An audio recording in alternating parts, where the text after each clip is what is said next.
Hey good people, and welcome back to the channel. On yesterday, I had a chance to check out the new season premiere of Naked and Afraid Apocalypse, and if I had to give it a rating on a scale of 1 to 10, it would be a strong 5.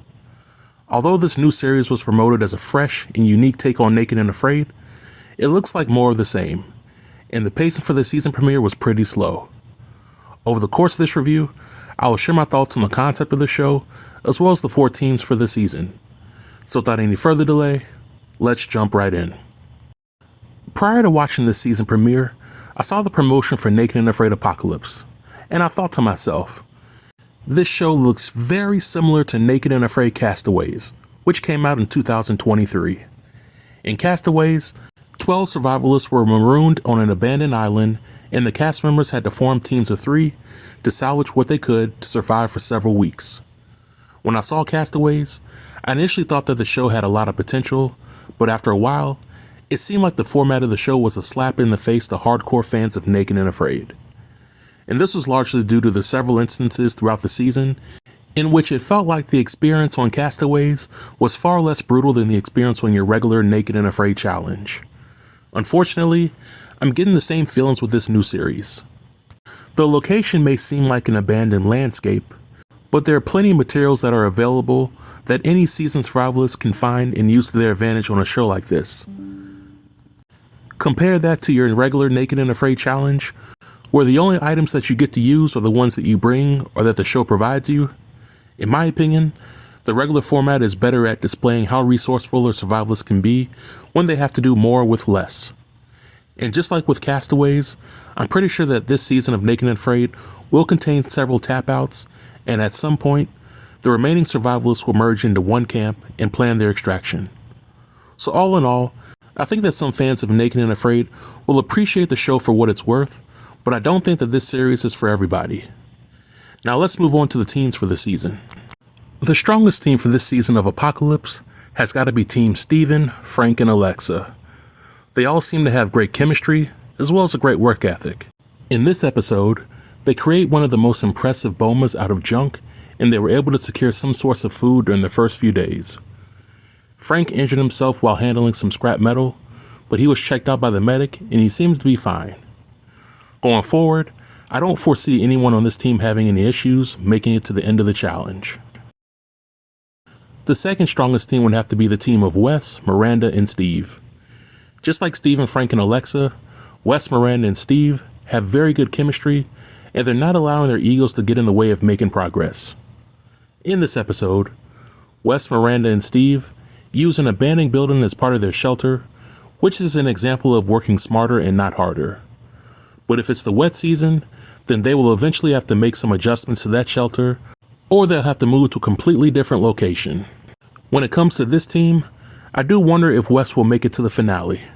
He does have a history of tapping out of these challenges, but I don't think any of these challenges are that easy. Now the last 2 teams have their fair share of issues. First, I want to talk about Waz, Teal, and Russell. When these survivalists initially met, they all seemed to be great. Then Russell started to show some signs that he might be having a heat stroke, and while Russell avoided getting med tapped from the challenge, his teammates started to lose faith in his ability to be a great team player. In Waz's words, Russell is using up the resources and not contributing much back to the group. To me, this is pretty significant, because decorated survivalists on Naked and Afraid typically don't view their peers in a negative light unless they're just cold-hearted or there's some truth to their concerns. I don't know Russell personally, and I don't know what he was going through in this episode, but whatever it is, I don't foresee him finishing this challenge unless there's some major changes occurring. I do have complete faith that Waz and Teal will make it to the next stage of the challenge without any issues. And lastly, there's the team of Amber, Joe, and Kelly.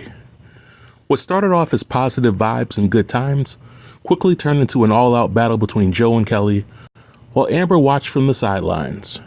And having seen this foolishness unfold, I gotta side with Joe on this. With Joe and B the only man on this team, and with him doing most of the heavy lifting as the team migrates to their destination, they come across a nice, juicy monitor lizard.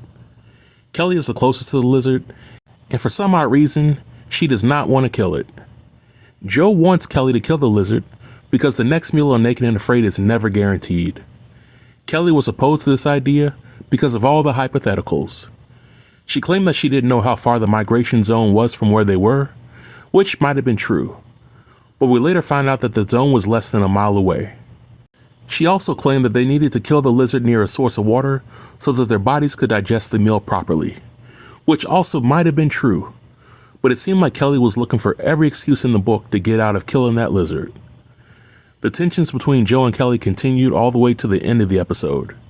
And if I were Joe, I would have tapped out of the challenge expeditiously, because there's no way that I could put up with Kelly for 35 straight days. Stuck in the middle of this madness was Amber, who was trying to see the bigger picture, and she knows that the only way her team will make it to the extraction point is if they put aside their differences and they come together for the greater good. I don't see that happening, and judging by how toxic things are with this team, I can see at least one person tapping out before the end of the challenge. But we shall see. And these are my thoughts on episode 1, but I would like to know what you all think about it. Do you like the new Naked and Afraid Apocalypse series, or do you dislike it and why? Feel free to leave all comments below in the comment section, and I'll be sure to reply to everybody. Until next time, stay tuned and stay safe. Peace.